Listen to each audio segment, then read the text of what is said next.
Ang didiscuss po natin today is based on the book na ginawa ni Dr. Roderick.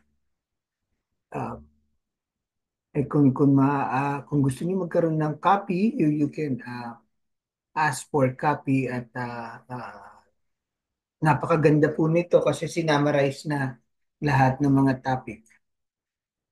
So right now, they have e-copy, pero mas maganda kung ma-print nyo, napakaganda nito. Kasi reference nyo to for lifetime. So, ang topic po natin, we're on the third part na ng ating class on Christian ethics. 3 weeks ago, the first one is yung foundation ng Christian ethics that ang main foundation natin is ang Bible, and then we discuss bioethics about abortion, contraceptives, and then marriage and family ang ating pong didiscuss.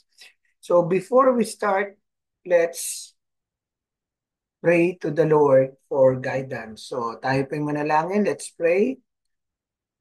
O Lord and my God, thank you for this day, Lord, na binigyan niyo kami ng chance to know you more through this class ng Christian ethics. Lord, tulungan niyo po, Lord, kami na maintindihan at i-apply ang truth and knowledge ay maging wisdom sa amin at maging guide sa aming family, not only sa aming family, but in leading churches and even pag-walk namin bilang Christian. Magkaroon kami ng biblical view na tama at not based on the worldview na uh, hindi tama.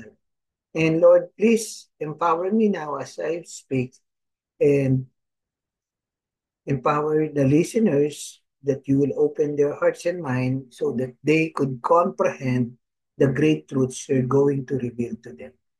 Maraming salamat, Lord. This I ask in Jesus' name. Amen. Amen. All right. So again, no, yung introduction ng atin is ang ethics daw is knowing the difference between what you have a right to do and what is right to do. So it sounds mukhang pareho, but in real sense, uh, iiba po yung right to do is yun sa konsepto ng ating pag-iisip, and the other right to do is yung biblical truth. So bilang Kristiyano, ang basihan po dapat natin ng biblical ng truth is ang Bible. Dahil ito ang iniwan sa atin ng Panginoon na maging guideline sa ating buhay. For us, not only to make wise, but to honor the Lord through this life.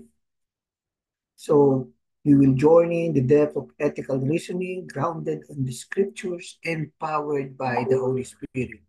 So yun po ang tamang paraan in truth and in spirit and in truth. So bilang mananampalataya as Christian, our moral compass ay should be guided. Hindi dapat tayo gina-guide ng yun moral cultural understanding na ating konseptong kinalakihan na environment, but only the basis ng ating principles is God's word. Yun nga ang Biblia. So last week, 2 weeks ago, ang topic natin is yung bioethics. So, sa mga hindi pa naka-attend, we have a video nito. You can watch again, especially sa mga kumukuha ng credits, ng units, if you're taking a course on this sa inyong degree. It's important na mapanood nito. So yung bioethics, yung upholding life and integrity in complex world. So ang pinag-usapan po dyan is yung mga problema na kinakaharap ng society ngayon. Paano tayo magdidesisyon bilang Kristiyano? So as Christians, how we will answer the question, about basic moral question in life. Yung mga diniscuss doon is about, is abortion morally legal? Is it morally right to use condom, pills, ligation, contraceptives? Ano po yung pananaw ng Biblia dyan? At ano po dapat ang wisdom natin gagamitin? So, can Christian perform mercy killing, yung tinatawag na euthanasia? Are we allowed to clone God's creation? And can we donate our internal organ? Yung po yung mga diniscuss, judges are review so that yung mga hindi nakakuha ng course, nakapanood ay makapanood po. Now, we're now on our third topic, marriage and family. So God designed marriage. Ang nag-design po ng marriage is si God. The family is the first place where we learn value and grow as individuals. God designed family to reflect His love and care. So God designed marriage to reflect His covenantal love and unity as seen in the scripture. So the limit of government, even legally accepted by by the law ng secular law is yun family. So hindi lang to sagrado sa pananaw sa ating Christian view, yet even in secular world, in the government we live in, ito po ay mahalaga. And in fact, ito po ang the smallest unit form of government.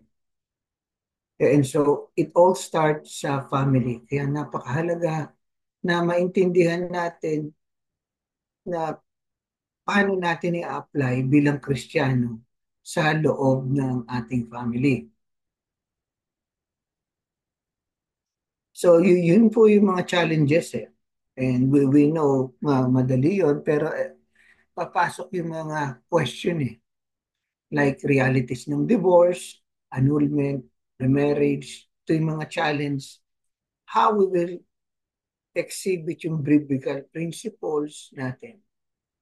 Grace, reconciliation, redemption. So we will explore the biblical foundation for marriage and the implication of divorce and annulment and the hope for redemption in remarriage. So Christian marriage and family ethics. So Christian marriage is rooted in God's design for human relationship, reflecting His love and covenant. Marriage as a reflection of God's covenant with His people. Sabi ni yung Tim Keller uh, a year ago, marriage is a reflection of the saving love of God for us in Jesus Christ. It is a commitment that is far deeper than mere emotion. It is a promise and a covenant to love someone regardless of loss and sin. So in marriage po is not really, it's a mababaw na sense, it's an emotional part. But in a deeper sense, in a perspective as bilang Kristiyano, it's commitment, not only to your partner, but commitment to God. So yun po ang mahalagang maintindihan natin. Kasi po, there are times that we will be tested na ang thinking natin, pag wala na tayo emotional feeling, hindi na natin mahal, tapos na. And that is one of the cause ng many separation at away ng family. So it's more of a commitment to God next to your partner. So keep that in mind. Kasi you will be tested, especially siguro can testify yung mga matagal nang in marriage dito. So marriage daw is a reflection of God's covenant with His people. Sabi ni John Piper, marriage exists ultimately to display the covenant-keeping love between Christ and the church. remember sa Ephesians, dinescribe na comparison ng covenant, a relationship between God and the church, between Christ and the church. So yung purpose ng marriage, he said, he answered, have you not read that he who created them from the beginning made them male and female and said, therefore, si Jesus nagsasabi nito, pinapaliwanag niya ang meaning ng marriage sa Matthew chapter 19, verse 4 to 6. Again, he said, have you not read, di mo ba nabasa, that he who created them from the beginning made them male and female? And said, therefore, a man shall leave his father and his mother and hold fast to his wife, and the two shall become one flesh, so that they are no longer two, but one flesh. What therefore God has joined, let no man separate. So yun po yung simple paliwanag ni Jesus about marriage. Marriage is you become one in spirit. Na mahalaga maintindihan natin yon, that's why pinahiwalay na sa ating magulang. So, when you get married, second priority na lang ang inyong parents. Ang first priority is yung kakayong mag-asawa. And we need to understand that especially sa Filipino culture na ayaw pa rin himiwalay sa magulang. And that is the one of the major cause ng away within family, within marriage, kasi alam mo na mahilig makialam ang ating magulang, and if you have weakened faith, you prepare to listen sa isang magulang kesa sa inyong partner in life. And that is wrong. I know some of you will be surprised dahil binavalue nyo ang magulang. Well, from the time you get married, hindi na po sila ang priority. Ang priority is your partner, your sposo, your wife or husband. So we need to understand that. That's why dapat mag-separate na kayo. Eh, tatanong, paano naman financially hindi po namin kaya? Well, that's another issue. You need to pray hard that God will provide provision na sumikapan nyo na maging independent kayo. Because it's a command from God. So Jesus reinforced God's original intent for marriage in Genesis to unite man and woman in one flesh. And this unity is sacred and indivisible. Okay? The purpose of marriage, sabi ng Professor si D.A. Carson, Jesus takes them back to creation, emphasizing that material union is not merely a social contract, but a divine ordinance. So, if you get married, hindi lang po papel na pinirmahan nyo at nanumpa kayo ng kontrata sa gobyerno, kayo po ay you sign a contract between you, your husband or wife, and God. So it's always, it's in three union, you, husband, wife, and God, kasama sa equation. If you're a Christian, always teach that marriage is a union between three things, three person, man, God, man, woman, God.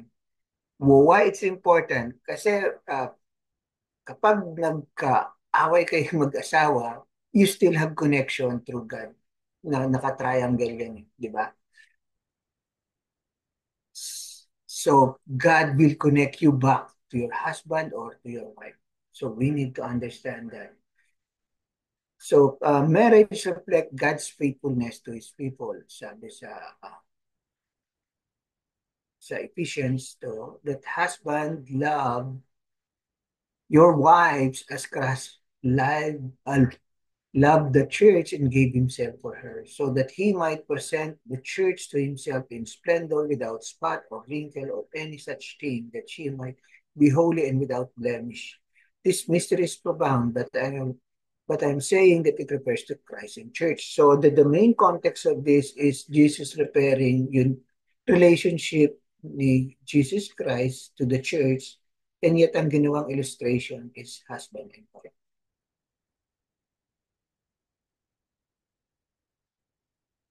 Now, purpose ng marriage, sabi ni C.S. Lewis, sa po yung author ng maraming books and even cartoons na napakahalaga po at magandang ipanood nyo sa inyong mga anak. So, the Christian idea of marriage is based on Christ's word that a man and wife are to be regarded as single organism, male and female, in one flesh. Right? We need, so mahalaga to na maintindihan natin, male and female in one flesh.